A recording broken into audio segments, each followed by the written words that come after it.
संपूर्ण मार्गदर्शक श्री स्वामी समर्थ यांचे 9 गुरुवार व्रत हे भक्तांच्या मनोकामना पूर्ण करण्यासाठी एक प्रभावी साधन मानले जाते. हे व्रत धरण्याची पद्धती, नियम आणि महत्त्व याबद्दल अधिक जाणून घेऊया.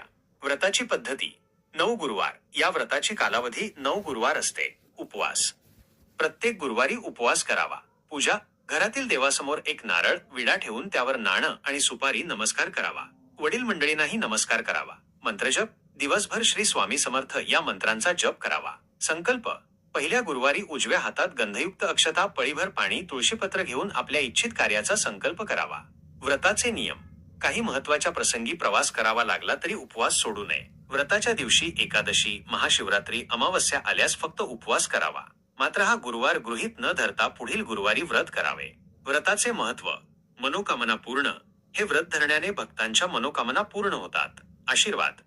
श्री स्वामी समर्थांचे आशीर्वाद मिळतात. आध्यात्मिक प्रगती. भक्तांची आध्यात्मिक प्रगती होते. अक्कलकोट येथील श्री स्वामी समर्थ मंदिर. व्रताच्या काही अतिरिक्त माहितीसाठी तुम्ही खालील व्हिडिओ पाहू शकता.